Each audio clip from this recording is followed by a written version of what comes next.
We didn't expect much from Denver. They've fallen back down to earth, predictably so.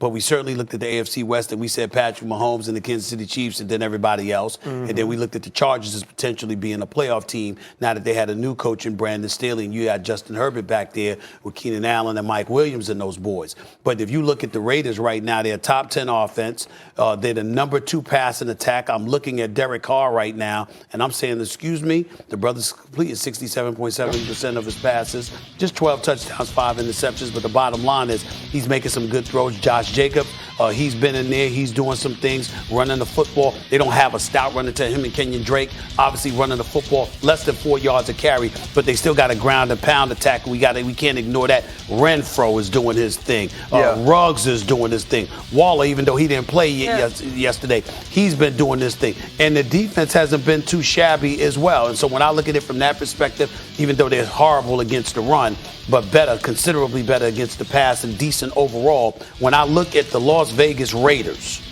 okay, they're in first place. Give them some love, but also 2-0 since Gruden's been out with the distractions over the last two weeks. I got to give them credit for that. Yeah, big ups on that, man. I am shocked at what I see with San Francisco. Yeah, I'm a huge Kyle Shanahan fan. I think he's one of the best coaches in the National Football League. And to see this team right now and where they are, because I had them getting deep into the playoffs. Yeah.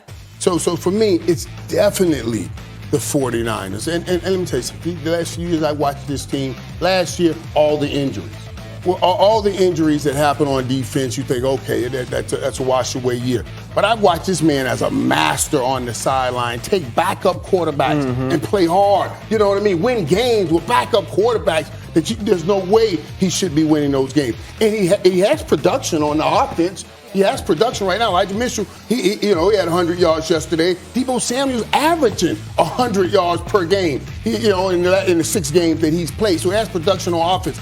But that defense just isn't what it used to be. And it used to be that front was so beast fight. You remember when they should have never lost Green Bay ending. And I was just talking they talked about it last night. I was just talking. I said, do you think it meant that much? Because sometimes you can go in a locker room and it's that one player, you take him out of the locker room and a lot of things change. But they got Bosa back and they're still not doing what I thought San Francisco 49ers would be doing. So I'm shocked. I knew the Raiders had a chance. We saw the Raiders play the Chiefs pretty well last year. Right. So you saw them coming. And then this last little bit with John Gruden. But Jimmy G got hurt again. Well, Jimmy G'd, right? And that's the reason you trade up to get the number 3 pick, right? So now George Kittle's out last night. Trent Williams doesn't play. So you have those things. But to me, it's the Las Vegas Raiders. It's the Las Vegas Raiders and the way they started the season. And then we have to remember for the last 2 weeks, John Gruden was there. You see them play against the Chargers. You see them play against the Bears, and this team is listless, right? This team has no energy. This is a team that's not playing well. Derek Carr kind of reverts back to some of the things we criticize him for. And then now Rich Bisaccia takes over this team, and it's been a different team the last 2 weeks against the Denver Broncos and yesterday against the Philadelphia Eagles. And I get it. Neither one of these teams are gangbusters, but the effort they've played with, right? How good Derek Carr is. Derek Carr completed 91% of his passes yesterday. Sometimes you don't do that in 7-on-7 at practice, Mike. And so now you have a defense that rushes the passer. They're getting healthy on the back end, and Derek Carr is playing at such a high level. And yesterday, without Darren Waller, and the biggest reason the Las Vegas Raiders are the biggest surprise to me, the Kansas City Chiefs. There ain't no way in hell nobody came in here at the beginning of the season and said the Las Vegas Raiders would be over the Chiefs in the West. Let me tell you, but the answer, hold on. Let me answer the question. Let me get on you with your drivel, okay? Because let me tell you something right now. There's another reason why the Raiders should be a bigger surprise than the San Francisco 49ers playmaker. Ooh. The San Francisco 49ers. Say that P hard as led by Kyle Shanahan. Yes, right. With Jimmy Garoppolo.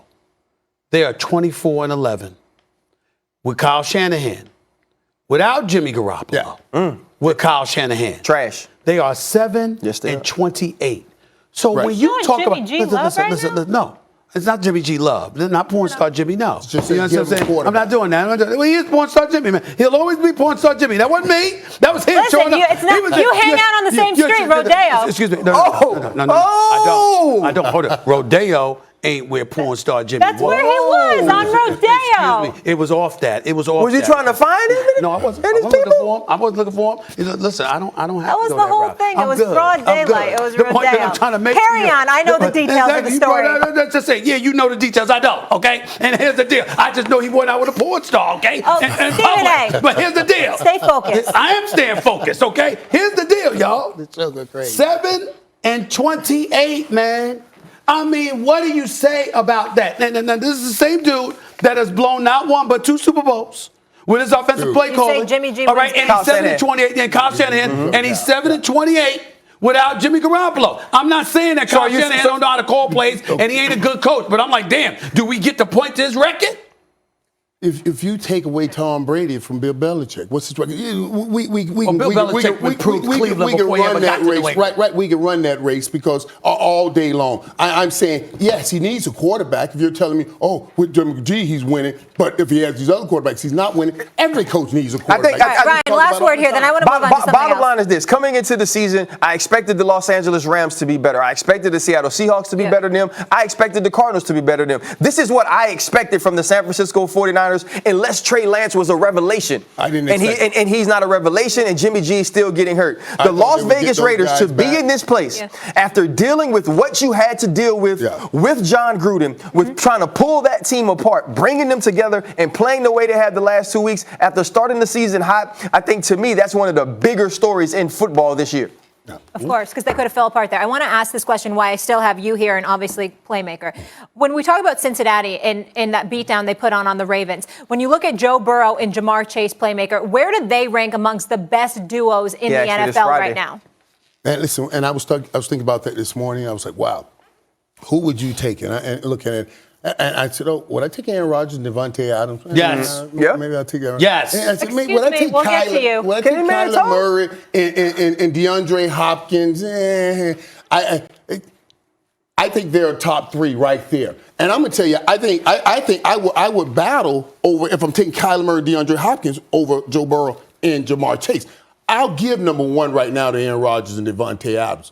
But they're tied. Those 2 must be tied for number 2 right now. 2A, 2B? 2A, 2B. Jamar Chase is a beast, man. And I thought he was more of a up-the-field guy. I'm watching this dude run slants, catch that ball, break out of tackles, and go the distance. That says you're a different I'm going to say this. Coming into the weekend, Stephen A. asked me this on Friday, and I didn't want to be a homer. So I was like, oh, they're top 6. No, they are top 3. And when you look at what Jamar Chase is in totality, we got to see it on display against the Baltimore Ravens, and that was the first time they truly showed him use that much of the route tree. And I talked about this even in the game before, because I said, man, for the Chargers to be who they have to be,